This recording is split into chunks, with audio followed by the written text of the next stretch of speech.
Yo, what is up guys, it's Pedro here, and in today's video I'll be talking about a rookie that the Washington Commanders front office and coaches think have the chance to be a very special player.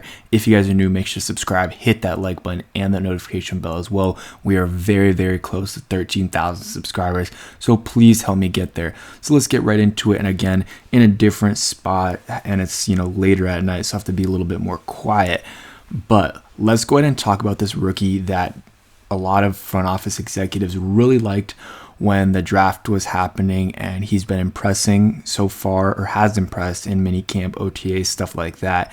And I really like this player, so I think he has a chance to be a stud. Let's talk about him. That is Jordan McGee, who the Washington Commanders drafted in the 5th round. Made a video about him about a month ago and actually did really well, had like 18,000 views. You guys really enjoyed it and talked about his potential, and we learned some more information about him. But just an overview: 5th round guy out of Temple, very athletic build, very athletic player, good build, 87.2 PFF grade in 2023, 7th amongst all linebackers. Here's a clip of him in rookie minicamp, and looks smooth and quick. The footwork is good, so good to see that. So just showing you guys some stuff here. And then Sam Fortier had an article, and it was kind of showing the confidence that the Commanders front office had in Jordan McGee. So I'm not going to go through the whole article, because the article kind of goes through the draft process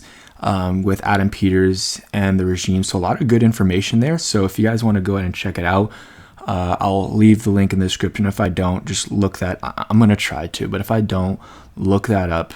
It's right there. Good article by Sam Fortier, the Washington Post. But they talk about some of the players, and they had a table talk, which was to give all involved a chance to advocate for kind of the sleepers that they thought the organization should draft or compete to sign as undrafted free agents. By the end of the caucus, the room had a clear favorite, and that was Jordan McGee. Early in the draft process, there's a lot of people that didn't know a lot about him. Ron Rose gave a presentation on the athletic 2-time captain who had shined even as the Owls struggled.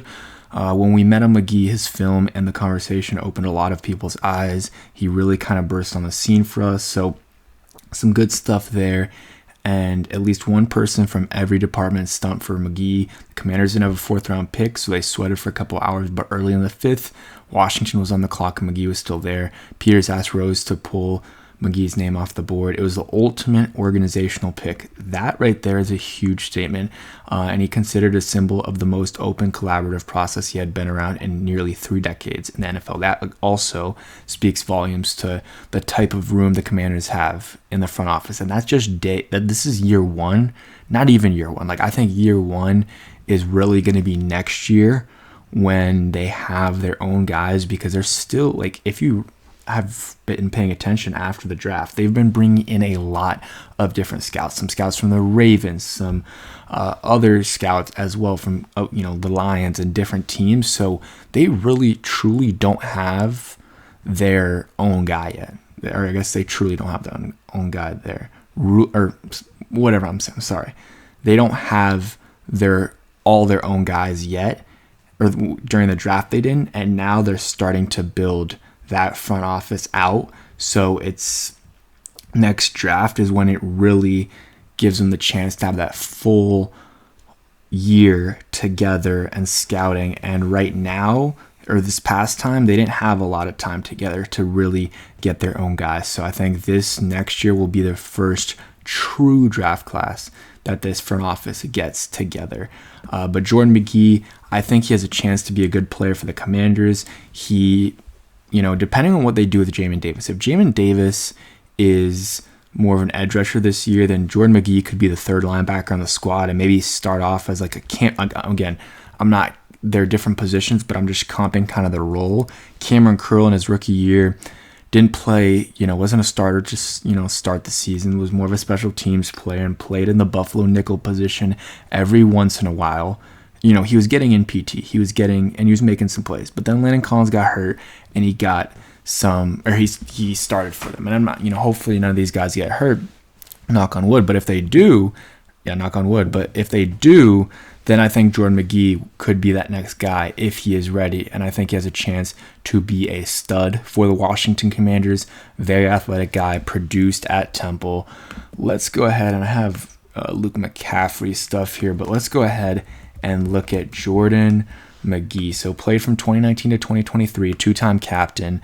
2020 had 1 interception, 1.5 tackles for loss, 15 tackles. 2021 had a bigger year. You can see that. His best year, though, was 2023, where he had 80 tackles, 14 tackles for loss, 3.5 sacks, 4 pass breakups, and a forced fumble.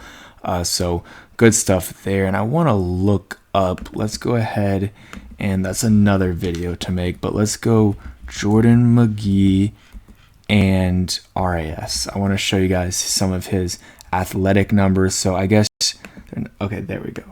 So he 9.6, which is very good. Speed 4.55, 40-yard dash is very good.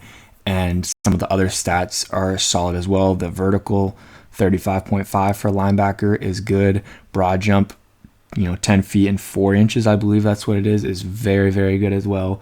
Ranked 117th out of basically 3,000 linebackers from 1987 to 2024. So overall, a very, very athletic linebacker, close to athletic as you're going to get. There's a few players that are more, but again, only 116 guys that are more athletic than him in the last 37 years. That's a lot of time. So yeah, he's got the tools. Really, the height and the weight is really the biggest issue with him.